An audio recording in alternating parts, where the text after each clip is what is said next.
Assalamualaikum warahmatullahi wabarakatuh. Perkenalkan, nama saya Fikri Ardi Kurniawan.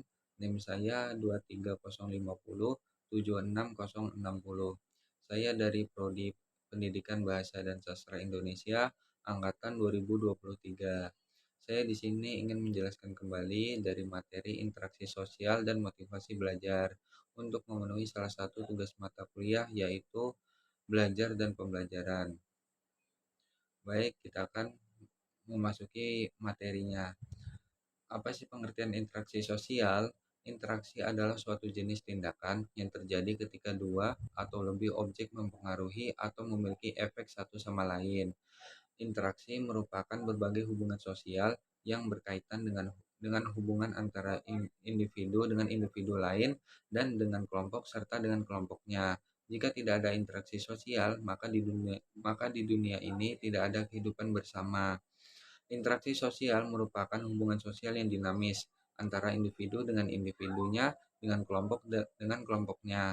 Dapat disimpulkan bahwa interaksi adalah hubungan timbal balik antara dua orang atau lebih, dan masing-masing orang yang terlibat di dalamnya memainkan peran secara aktif. Dalam interaksi juga, lebih dari sekedar terjadi hubungan antara pihak-pihak yang terlibat, melainkan terjadi saling mempengaruhi. Selanjutnya yaitu interaksi pengajar dan peserta didik. Interaksi guru dan siswa di sekolah menjadi salah satu faktor yang sangat penting dalam kesuksesan pembelajaran mencapai target atau tujuan yang telah ditetapkan. Proses interaksi berkaitan dengan kegiatan komunikasi, di mana komunikasi harus terdapat unsur komunikan atau penerima dan komunikator sang pengirim. Dalam proses belajar mengajar, sebagai sebuah sistem interaksi, maka terdapat komponen-komponen yang menjadi syarat terjadi interaksinya di dalam sekolah. Dan apa saja komponen-komponen tersebut? Nah, yang pertama yaitu tujuan instruksional. Tujuan instruksional adalah hal pertama kali yang harus dirumuskan oleh guru. Yang kedua yaitu materi pembelajaran.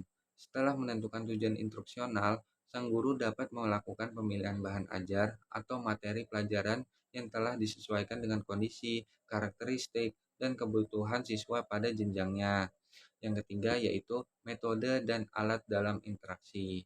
Komponen ketiga ini adalah alat yang harus dipilih dan dipergunakan guru dalam menyampaikan bahan pengajarannya, yaitu materi, dalam rangka mencapai tujuan yang telah dirumuskan. Dan yang keempat yaitu sarana dan prasarana.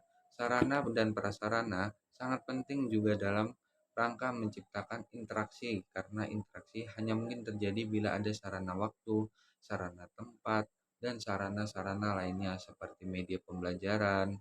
Nah, yang terakhir yaitu evaluasi. Nah, dalam pembelajaran, evaluasi sangat penting dilakukan untuk melihat sejauh manakah pembelajaran yang telah dilakukan dengan metode tertentu dan sarana ada dapat mencapai tujuan yang telah dirumuskan. Yang selanjutnya yaitu materinya pengertian motivasi. Motivasi adalah suatu dorongan atau alasan yang menjadi dasar semangat seseorang untuk melakukan sesuatu untuk mencapai tujuannya.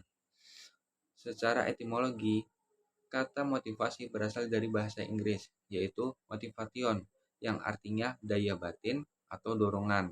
Sehingga pengertian motivasi adalah segala sesuatu yang mendorong atau menggerakkan seseorang untuk bertindak melakukan sesuatu dengan tujuan tertentunya. Nah, selanjutnya yaitu ada jenis dan sumber motivasi. Nah, jenis motivasi belajar dibagi menjadi dua jenis, yaitu motivasi belajar intrinsik dan motivasi belajar ekstrinsik. Nah, yang pertama yaitu apa sih motivasi belajar intrinsik? Motivasi intrinsik adalah motivasi yang berasal dari diri siswa sendiri untuk belajar. Motivasi ini bisa dipengaruhi oleh keinginan siswa untuk mencapai suatu tujuan tertentu, misalnya berprestasi, masuk ke sekolah favoritnya, masuk perguruan tinggi yang diinginkannya, dan membanggakan orang tuanya dan sebagainya. Selanjutnya yaitu apa sih motivasi belajar ekstrinsik? Motivasi ekstrinsik adalah motivasi yang berasal dari luar, misalnya lingkungan. Nah, contoh motivasi ekstrinsik adalah iming-iming hadiah dari orang tua jika berprestasi, mengikuti sarana atau nasihat dari guru dan sebagainya. Selanjutnya yaitu sumber motivasi belajar. Sumber motivasi belajar dilansir dari Psikologi Today, orang sering memiliki banyak motif untuk terlibat dalam satu perilaku. 5 motivasi mungkin ekstrinsik di mana seseorang terinspirasi oleh kekuatan luar, orang lain, atau imbalan. Motivasi juga bisa bersifat intrinsik di mana inspirasi datang dari dari dalam keinginan untuk meningkatkan diri pada aktivitas tertentu. Ketika termotivasi, seseorang akan bergerak dan mengambil tindakan. Nah, yang terakhir yaitu peran motivasi dalam belajar dan pembelajaran. Proses pembelajaran merupakan yang melibatkan seseorang individu atau jasmani dan rohaninya. Kegiatan pembelajaran tidak pernah dilakukan tanpa adanya dorongan atau motivasi yang kuat dari dalam diri dari dalam individu ataupun dari luar individu yang mengikuti kegiatan pembelajarannya tersebut. Baik, segini saja yang bisa saya jelaskan dari materi interaksi sosial dan motivasi belajar. Jika ada salah kata, mohon dimaafkan. Saya akhiri. Wassalamualaikum warahmatullahi wabarakatuh.